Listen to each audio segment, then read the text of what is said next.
కన్నతల్లి బతుకున్నప్పుడు కొడుకులందరూ సంతోషంగానే ఉంటారు. కోడళ్ళు, బిడ్డలు, మన్మలు, మన్మరాలు అందరూ కూడా.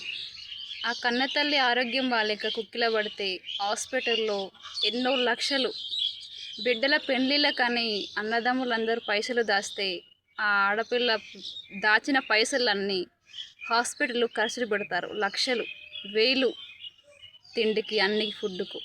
మా అమ్మ బతుకుతుందేమో అని. ఆఖరికి ఆమె వయస్సు అయిపోయిందని డాక్టర్ చెబితే గ్యారంటీ ఇవ్వకపోతే చాలా బాధపడుతుంటారు. సడన్గా చనిపోయిన తర్వాత కూడా ఆ శవం లేపడానికి కూడా ఎన్నో వేల ఖర్చులు. ఆ తల్లి శవం లేపడానికి కూడా కళ్ళుకు పైసలు, పాడకు పైసలు, సాకలోళ్ళకు పైసలు, బట్టలకు పైసలు, ఎన్నో ఖర్చులు. కానీ ప్రజలకు అర్థం కాదు. కళ్ళు పోయలేదని ఒకడు అంటాడు, కొంచెం పోసిన ఒకడు అంటాడు. శవం లేపడానికి ఎన్నో ఖర్చులు. ఒకటి గుర్తుపెట్టుకోండి, తమ తల్లి చనిపోయింది కదా, కొడుకులకు అనాథలయ్యారు కదా, కోడళ్ళు మనమలు ఏడుస్తున్నారు కదా, అయ్యో అని జాలి పడే ఒక రూపాయి ఇష్టలు ఎవరు ఉండరు కొడుకులకు. కానీ ఆ కళ్ళు పోయలేదు, ఇది పోయలేదు అని అంటారు. గుర్తుపెట్టుకోండి, ఒకటి జాలి పడాలి.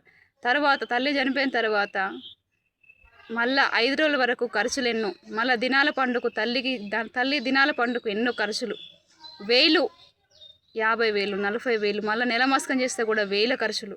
చూడండి, తల్లి పేరు మీద అన్నదానం చేస్తున్నారు అంటే ఆడపిల్ల పేరు మీద దాచిన పైసలు కానీ, ఇంట్లో ఖర్చులు కానీ, దాచిన పైసలు లక్షలు ఒడిచి కష్టాలు పడి బాకీలు చేసి అన్నదానం తల్లి మీద చేస్తున్నారు అంటే వాళ్ళ కష్టాన్ని చూడాలి, ఆ అన్నదమ్ముల కష్టాలు చూడాల. అంతేగాని నాకు మెత్తడి వేసిండ్రు, బొక్కలు వేయలేదు, వంటి స్వీట్ పెట్టలేదు, కళ్ళు పోయలేదు అని అనద్దు. తల్లి పేరు మీద అన్నదానం చేస్తే అయ్యో అని కొడుకుల మీద జాలిపడి ఆ చనిపోయిన తల్లి ఫోటో కాడ 10 రూపాయలు, 20 రూపాయలు, 100, 200 దండం పెట్టుకునేస్తే ఆత్మ శాంతిస్తుంది. అయ్యో మా తల్లికి అన్నదానం చేస్తే దక్షిణ వేశారుగా తల్లి పేరు మీద అని వాళ్ళకి ఆనందం ఉంటుంది. అంతేగాని అంటే అన్నం తిన్నందుకు పైసలు ఏమని అంటం లేదు. కానీ ఒకటి గుర్తుపెట్టుకోవాలి, స్వీట్ పెట్టలేదు, బొక్కలు వేసిండ్రు, మంచి భోజనం పెట్టలేదు, ఉన్నంత వరకు వాళ్ళు భోజనం పెడతారు. అంతేగాని రావాలి, తినాలి, దీవించాలి, మంచిగా కోరుకోవాలి, వాళ్ళ బాకీలేంది, వాళ్ళ కష్టాలేంది, బాధలేంది తెలుసుకోవాలి.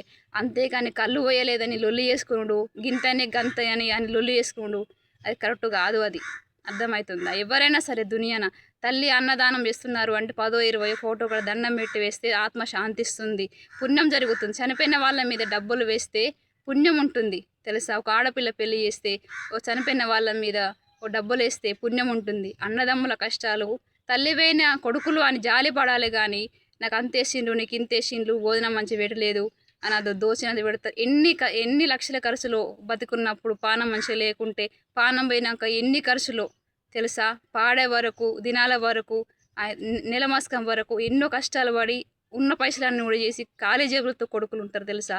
వాళ్ళ కొడుకుల బాధలు చూడండి, కష్టం చూడండి, కన్నిటి బాధ తెలుసుకోండి. అంతేగాని కళ్ళు పోయలేదు, ఇంత ఓషిన్లు, అంత ఓషిన్లు, మర్యాదలు కాదు. చనిపోయిన వాళ్ళ పేరు మీద పైసలయ్యుండ్రి, ఆత్మశాంతి దీవిస్తుంది ఆ చనిపోయిన ఆ తల్లి. అంతేగాని ఆ కొడుకులను మాత్రం అనద్దు. తల్లివైన కొడుకులని జాలిపడుండి, సరేనా? ఎవరైనా సరే ప్రపంచంలో ఎన్ని ఖర్చులు ఉంటాయి తెలుసా?